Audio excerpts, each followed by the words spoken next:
কই এটা উরস তো জায়েজ নাই। আল্লাহ একটা দলিল। কোন নবীর জমানায় ছিল না। আল্লাহ এটা তো আপনি আমারে কি পাইছেন, রাস্তাঘাটের ছেলে পাইছেন, আমি বেটা কিছু লেখাপড়া করছি না। নবীর জমানায় ছিল না, এটা হইলে তো তোমার লগে আমার কথা হবে বেদাত নিয়ে। কি নিয়ে? উরস নিয়ে কথা হবে না। তুমি যদি উরসের বিরুদ্ধে বলো তো উরসের দলিল লাগবে, তুমি বিপক্ষের দলিল দিবে, আমি পক্ষের দলিল দিব। তুমি যদি বলো নবীর যুগে ছিল না, তাহলে তো আমরা বেদাত নিয়ে কথা বলবো, যে নবীর যুগে ছিল না এই ধরনের কাজ শরীয়তের মধ্যে বৈধ কিনা, বৈধ হলে কতটুকুন বৈধ। বেদাত একটারে তো নিয়ে নিয়ে সমুদ্রে নিক্ষেপ করছে, মানে বেদাত, বেদাতটা শুনলেই মনে হয় যেন কেমন। অথচ হাদিসের মধ্যে বেদাত শব্দটা পজিটিভ অর্থ ব্যবহৃত হয়েছে, নেগেটিভ অর্থেও। কেন? আপনারা উলামায়ে কেরাম তো জানার কথা। মুসলিম শরীফের রিওয়ায়াত না এটা, কেউ মুত্তাফাকুন আলাই, অলমোস্ট বুখারী মুসলিম শরীফের মধ্যে এসেছে।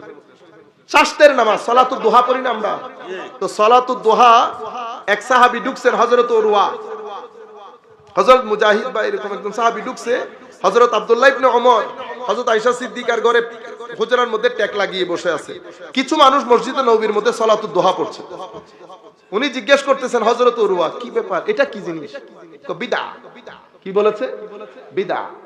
তখন উনি বলতেছেন, আচ্ছা আমার নবী কয়বার উমরা করছেন? তো হযরত আব্দুল্লাহ ইবনে ওমর বলতেছেন যে 4 বার উমরা করছেন। বিদআ বলার পরে আপনারা যে বেদাত বুঝেন, ওই বেদাত কি সাহাবায়ে কেরাম কম বুঝছেন? তো উনি তো বেদাত বলার পরে লাঠি নিয়ে সবাইকে মারার কথা ছিল, মারছেনি? উনি তো মারেও নাই, উনি কোন বিষয়, উনি বলতেছেন আচ্ছা বলেন তো আমার নবী কয়বার উমরা করছেন? এখন প্রশ্ন হচ্ছে বেদা বললো কেন? বিদআ বলেছে আমার নবী কিছুদিন চাশতের নামাজ মসজিদে নববীতে পড়েছেন। পড়ে যখন আমার নবী বুঝলেন এটা তো আবার ওয়াজিব হয়ে যাবে, সাহাবীরাও করতে শুরু করবে, তখন আমার নবী হুজরা পাকের মধ্যে চলে গেছে। সাহাবায়ে কেরাম এটা দেখে ওনারা মসজিদে নববীর মধ্যে চাষ করা শুরু করেছে। তো আব্দুল্লাহ ইবনে ওমর বুঝাইতে চাচ্ছেন আমার নবী করেন নাই, ওনারা করতেছেন, তবে নে'মাল বিদআ, ভালো, নট ব্যাড।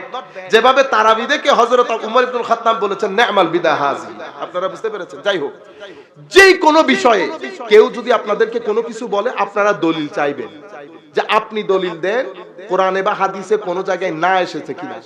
তখন যদি বলে যে নবীর যুগে ছিল না, তখন বলবেন আপনার সাথে তো কথা এই মাসআলা নিয়ে হবে না, আপনার সাথে কথা হবে বেদাত নিয়ে। সম্মানিত উপস্থিতি, তাইলে আপনি কি বুঝলেন? পজিটিভ নেগেটিভ এটা পৃথিবীর রিয়ালিটি, এটা থাকবে। আমার দায়িত্ব কি নেগেটিভিটি নিয়ে করা না। কেউ যদি আপনার কাছে এসে বলে এই জানাজার নামাজের পরে দোয়া নাই, তাহলে আপনি বলবেন আমার নবীর কোন হাদিস, কোরআনের কোন আয়াত এই সংক্রান্ত আপনি দেন যে আমার নবী নিষেধ করেছে। তখন তারা আপনাকে কি বলবে? আপনাকে বলবে এটা নবীর যুগে ছিল না। যদি নবীর যুগে ছিল না বলে, তো আপনারা বলবেন তাইলে তো আপনার সাথে এটা নিয়ে কথা হবে না, আপনার সাথে তখন কথা হবে বেদাত নিয়ে। আমি আজকে আপনাদের এখানে আমার সাবজেক্ট ছিল বেদাত, কারণ এই এক পর্ব গতকাল কক্সবাজারে বলছি, আরেক পর্ব আজকে বলার খেয়াল ছিল, কিন্তু আধা রাত্রের মধ্যে যদি আমি এরকম ড্রাই কথা বলি, আপনারা এতক্ষণ সব ছিল এখন বসে আছেন হুজুরের কারণে, এতক্ষণ তো স্টেজ খালি হয়ে যাচ্ছে। যাই হোক, আমি আপনাদেরকে বলতেছি তো পজিটিভিটি নেগেটিভিটি এটা থাকবে। এখন আপনি আপনি দলিল তো দেবেন, আপনি আপনার ডিফেন্স করেন কেন? আলোচনা আমি ওই কথাটা আপনাদেরকে বলি। তো ইন্ডিয়ান উনি আমাকে বলতেছেন হযরতে দাতাগঞ্জ বক্সের উরসে পাক ছিল, কই এটা উরস তো জায়েজ নাই। আল্লাহ একটা দলিল। কোন নবীর জমানায় ছিল না। আল্লাহ এটা তো আপনি আমারে কি পাইছেন, রাস্তাঘাটের ছেলে পাইছেন, আমি বেটা কিছু লেখাপড়া করছি না। নবীর জমানায় ছিল না, এটা হইলে তো তোমার লগে আমার কথা হবে বেদাত নিয়ে। কি নিয়ে? উরস নিয়ে কথা হবে না। তুমি যদি উরসের বিরুদ্ধে বলো তো উরসের দলিল লাগবে, তুমি বিপক্ষের দলিল দিবে, আমি পক্ষের দলিল দিব। তুমি যদি বলো নবীর যুগে ছিল না, তাহলে তো আমরা বেদাত নিয়ে কথা বলবো, যে নবীর যুগে ছিল না এই ধরনের কাজ শরীয়তের মধ্যে বৈধ কিনা, বৈধ হলে কতটুকুন বৈধ। বেদাত একটারে তো নিয়ে নিয়ে সমুদ্রে নিক্ষেপ করছে, মানে বেদাত, বেদাতটা শুনলেই মনে হয় যেন কেমন। অথচ হাদিসের মধ্যে বেদাত শব্দটা পজিটিভ অর্থ ব্যবহৃত হয়েছে, নেগেটিভ অর্থেও। কেন? আপনারা উলামায়ে কেরাম তো জানার কথা। মুসলিম শরীফের রিওয়ায়াত না এটা, কেউ মুত্তাফাকুন আলাই, অলমোস্ট বুখারী মুসলিম শরীফের মধ্যে এসেছে। শাস্তের নামাজ সালাতুদ দুহা পড়ি না আমরা, তো সালাতুদ দুহা এক সাহাবী ঢুকছেন, হযরত উরওয়া, হযরত মুজাহিদ বা এরকম একজন সাহাবী ঢুকছে, হযরত আব্দুল্লাহ ইবনে ওমর, হযরত আয়েশা সিদ্দিকার ঘরে হুজরার মধ্যে ট্যাক লাগিয়ে বসে আছে। কিছু মানুষ মসজিদে নববীর মধ্যে সালাতুদ দুহা পড়ছে। উনি জিজ্ঞেস করতেছেন হযরত উরওয়া, কি ব্যাপার, এটা কি জিনিস? বিদআ। কি বলেছে? বিদআ। তখন উনি বলতেছেন, আচ্ছা আমার নবী কয়বার উমরা করছেন? তো হযরত আব্দুল্লাহ ইবনে ওমর বলতেছেন যে 4 বার উমরা করছেন। বিদআ বলার পরে আপনারা যে বেদাত বুঝেন ওই বেদাত কি সাহাবায়ে কেরাম কম বুঝছেন? তো উনি তো বেদাত বলার পরে লাঠি নিয়ে সবাইকে মারার কথা ছিল, মারছেনি? উনি তো মারেও নাই, উনি কোনো বিষয় উনি বলতেছেন আচ্ছা বলেন তো আমার নবী কয়বার উমরা করছেন? এখন প্রশ্ন হচ্ছে বেদা বললো কেন? বিদা বলেছে আমার নবী কিছুদিন চাশতের নামাজ মসজিদে নববীতে পড়েছেন, পড়ে যখন আমার নবী বুঝলেন এটা তো আবার ওয়াজিব হয়ে যাবে, সাহাবীরাও করতে শুরু করবে, তখন আমার নবী হুজরা পাকের মধ্যে চলে গেছে। সাহাবায়ে কেরাম এটা দেখে ওনারা মসজিদে নববীর মধ্যে চাষ করা শুরু করেছে। তো আব্দুল্লাহ ইবনে ওমর বুঝাইতে চাচ্ছেন আমার নবী করেন নাই, ওনারা করতেছেন, তবে নে'মাল বিদা, ভালো, নট ব্যাড। যেভাবে তারাবি দেখে হযরত ওমর ইবনুল খাত্তাব বলেছেন নে'মাল বিদা হাযি, আপনারা বুঝতে পেরেছেন? যাই হোক, যেই কোনো বিষয়ে কেউ যদি আপনাদেরকে কোনো কিছু বলে আপনারা দলিল চাইবেন, যে আপনি দলিল দেন কোরআনে বা হাদিসে কোন জায়গায় না এসেছে কিনা। তখন যদি বলে যে নবীর যুগে ছিল না, তখন বলবেন আপনার সাথে তো কথা এই মাসআলা নিয়ে হবে না, আপনার সাথে কথা হবে বেদাত নিয়ে। নাম্বার 1। নাম্বার 2, আমি আপনাদেরকে বলতে চাচ্ছি নেগেটিভিটি কিয়ামত পর্যন্ত থাকবে। আজকে যদি আমি ফারুক আজম ওমর ইবনুল খাত্তাব রাদিয়াল্লাহু তাআলা আনহুকে এখানে এনে দেই, উনি যদি 2 ঘন্টা বক্তব্য দিয়ে বের হন, আপনাদের মধ্য থেকে 2-3 জন বলবে দূর দিন বুঝে নাই, উনি ধর্ম বুঝে নাই। হযরতে আব্দুল্লাহ ইবনে মাসউদ রাদিয়াল্লাহু তাআলা আনহু যদি এসে ফতোয়া দেয়, আপনাদের মধ্যে আমাদের মধ্যে 2 জন গিয়ে বলবে ফতোয়া শুদ্ধ হয়নি, হুজুর আমাদেরটা যেটা বলছো এটাই ঠিক ছিল। এটা দুনিয়া বেটা, এখানে নেগেটিভিটি পজিটিভিটি থাকবে, আপনারা ক্রেজি হয়ে যান।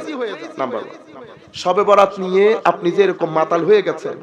আমি ইংল্যান্ডের মধ্যে বক্তব্য আমার প্রায় শেষের দিকে, তো এক ভদ্রলোক আসছে, সে আবার বুঝতেছেন তো পাকিস্তানিদের আবার একটা খাইশ আছে, ওরা আমাদেরকে মৌলবী মনে করে না, আমাদেরকে বলে কি মিয়া সাহেব, আমাদেরকে বলে হাফেজ সাহেব, আর তাদের গুলো হইলো আল্লামা, তাদের গুলা কি ও কান মুছরাইতে পারে না, ওই আল্লামা নিয়ে আমি হাফেজ সাহেব হয়ে গেলাম। তো এই কোনার মধ্যে আসছে, একেবারে ফাঁক করে করে মুনাজাত করবো, টাকা পয়সা বেশি, কোনার মধ্যে আসছে, हमने हाथ तुझसे कहो जो मुझे एक सवाल है, मैंने कहा चले करो, कर दो। कहते शब बारात, ये जो लाइलातुल बारात हम करते हैं, ये जायज है? लो ও শবে বরাত আমি মুনাজাত করতে গেছি, জানতে আসছি শবে বরাত জায়েজ আছে কিনা। আমি বলতেছি लाइलातुल बारात जायज या ना जायज मुझे नहीं पता, मुझे इतना पता है कि हुजूर ने फरमाया इस रात अल्लाह शराबी की गुनाह माफ नहीं फरमाते। আমি বলতেছি শবে বরাত জায়েজ না জায়েজ জানি না, তবে আমার নবী বলতেছে মদখোরের গুনাহ আল্লাহ ক্ষমা করেন না। আমি আপনাদেরকে বুঝাইতে চাইতেছি বেটা, জায়েজ না জায়েজ বাদ দেন। আমার নবী একটা লিস্ট দিছে, এই মানুষের গুনাহ শবে বরাতে ক্ষমা হয় না। আমি দেখব ওই মানুষের লিস্টের মধ্যে আমার নাম আছে কিনা। যদি এই লিস্টে আমার নাম থাকে, তাইলে মাহে রমজান যখন মেজবানি শুরু হবে, চট্টগ্রামের মেজবানি, সেই মেজবানি আমার পকেটে নসিব হবে না। এই জন্য আল্লাহ শবে বরাত দিছে আমার প্রিপারেশনের জন্য, মাহে রমজানের পরিপূর্ণ বরকত যেন আমি হাসিল করতে পারি। আমার নবী ইরশাদ করেছেন, যেই ব্যক্তির ভিতরে অন্য মুসলমানের ব্যাপারে বিদ্বেষ আছে তার দোয়া কবুল হয় না শবে বরাতে। যেই ব্যক্তি রিয়া, লোক দেখানো ভাব, তার দোয়া কবুল হয় না। মা বাবার সাথে যারা বেয়াদবি করে তার দোয়া কবুল হয় না। যে ব্যক্তি অহংকারী, মৌলবী হোক, পীর হোক, যেই হোক, মাওলা তার দোয়া কবুল করেন না। যেই ব্যক্তি, এখন যেটা বলবো সেটার মধ্যে তো আমরা সবাই পড়ে গেছি, যারা গীবত করে, পরনিন্দা করে, পরচর্চা করে, তার দোয়া শবে বরাতের দিন কবুল হয় না। এখন আমার শবে বরাত তো চলে গেছে, তো আমি দোয়া কবুল হয়েছে কিনা আমাকে দেখতে হবে না। সুতরাং সামনে রমজান শরীফ আসতেছে, রমজান শরীফের জন্য প্রিপেয়ার হবে।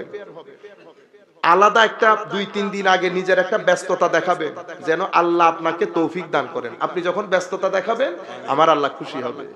শবে বরাতের মধ্যে, মাহে রমজানের মধ্যে শুধু ইফতারি না, আপনি ইউথদেরকে বলতেছি বেটা, 8 রাকাত তারাবি পরে যে বের হবে তারে মসজিদের সাথে বাইন্ধা রাখবে। 20 রাকাত তারাবির বাদে কোনো তারাবি নাই।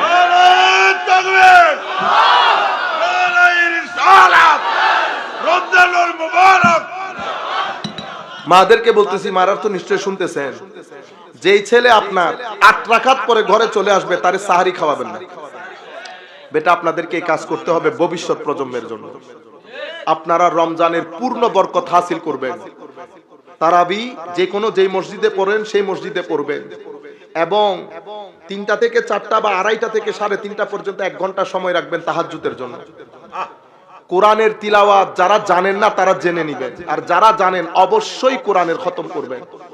কোরআনের খতম আমাদের মতো ট্রিপিক্যাল বাঙালিয়ানা পড়বেন না, আলিফ লাম মিম যালিকাল কিতাবুল আরাইবা ফিহি, এটা না, এটা পড়ানি না, এটার সার্কাস বলে। কোরআনকে কোরআনের মতো পড়বেন, যে বাবা আপনি শুনবেন কত সুন্দর না কোরআন। আমার নবী কি বলেছে জানেন? যেই ব্যক্তি কোরআনকে সুন্দর আওয়াজে পড়ে না সে আমার উম্মত না। আল্লাহ আমাকে যত কাজের নির্দেশ দিয়েছে সবচেয়ে কঠিন নির্দেশ হচ্ছে আমি যেন কোরআনকে মেলোডিয়াস ভয়েস দিয়ে পড়ি, মেলোডিয়াস ভয়েস। ইয়াসিন আপনি শুনেন মতো করে, ট্রিপিক্যাল আন্দাজে না কোরআন শরীফ পড়বেন। আর আপনার এলাকার মধ্যে গরিব মানুষ আছে না, তাদের খবর রাখবেন। শুধু আপনার ইফতারের টেবিলের মধ্যে আপনি অনেক কিছু বাড়াই ফেললেন, এরপরে যদি আপনি তাহাজ্জুদ পড়ে পড়ে উল্টা লটকে যান, আমার নবী খুশি হবেন না। আপনি যখন মাইনসের খবর রাখবেন, ওর ঘরে টাকা নাই, ওর ঘরে, ইয়ুথকে বলতে বিশেষ করে, তাইলে গরিব আত্মীয় স্বজনকে যার যার সামর্থ্য অনুযায়ী আমরা সহযোগিতা করব। মাহে রমজানের মধ্যে আমি মনিটর করব, রাত্রে বেলা যখন শুইতে যাইবেন তখন মনিটর করবেন আজকে আমি কোনো নেগেটিভ কাজ করেছি কিনা। যদি করে থাকি তাহলে আগামী কালের জন্য আমি আবার ভালো করে প্রস্তুতি নেব। আমার ভাই, দিন কিন্তু শেষ, দিন শেষ। প্রত্যেক বাড়ির মধ্যে কোনো মুরব্বী নাই। আমরা যখন কবরস্থানে যাই আসতে ইচ্ছে করে না, কারণ দুঃখের কথা বলবো, একটু কোলে বসে কথা বলবো, শুনবো, চাচা চাচি কেউ নাই, ফুফা ফুফি কেউ নাই। এখন আমরা শুধু ডাইনিং টেবিলের মধ্যে একা। ইউথদেরকেও বলতেছি, বেটা এখন আপনার মা বাবা ভাই বোন আছে তো, 10 বছরের মধ্যে সিনারি আরেকটা হবে, দেখবেন এখানে অনেক মানুষ মাটির নিচে চলে গেছে। সুতরাং মাহে রমজানকে পরিপূর্ণ রূপে ইস্তেমাল করবে। রমজানের মধ্যে বন্ধু বান্ধব নিয়ে অতিরিক্ত ঘোরাফেরা। হযরতে কশফুল মাহজুবের মধ্যে হুজুর দাতাগঞ্জে বক্স বলতেছেন, যেই বন্ধু আপনার আখেরাতের জীবনে কাজে আসবে না সেই বন্ধু আপনার দুনিয়ার জীবনেও কোনো কাজে আসবে না।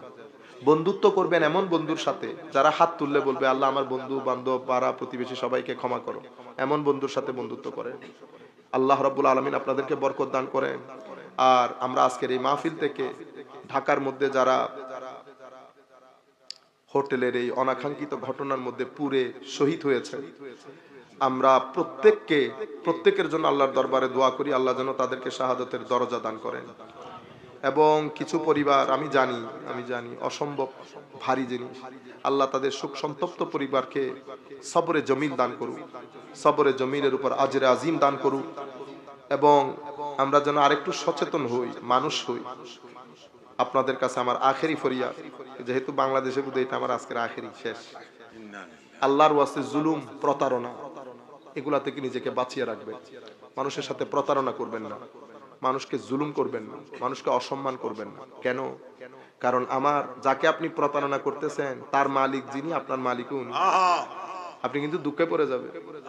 14 ফেব্রুয়ারিতে যদি আপনি কোনো প্রতারণা করে থাকে, বেটা আজকে বাসায় গিয়ে মনে করবেন যে 2042-এর মধ্যে 14 ফেব্রুয়ারি আসবে।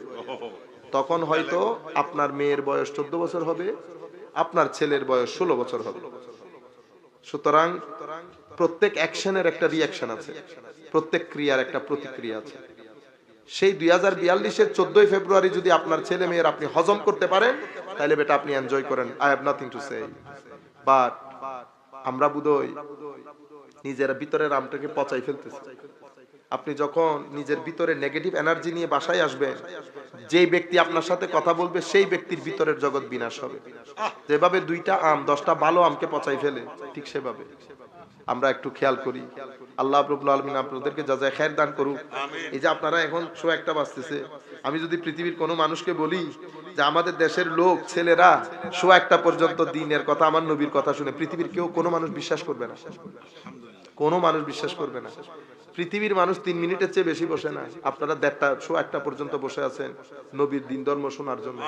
এটা আমার নবীর জিন্দা মুজিজা, আলহামদুলিল্লাহ। এবং আল্লাহ যে আপনাদের উপর খুশি এটা একটা সাইন, এটাকে ধরে রাখবেন। আল্লাহ আপনাদেরকে জাযায়ে খায়ের দান করুক। আমি আন্তরিক মোবারকবাদ, ধন্যবাদ এবং আবারও শ্রদ্ধা জ্ঞাপন করছি আমার হুজুরের প্রতি। হুজুর এই বয়সে এত কষ্ট স্বীকার করে এখানে বসে আছেন, ওনার কারণে আপনারাও বসে আছেন। আল্লাহ পাকের মেহেরবানি, হুজুর না বসলে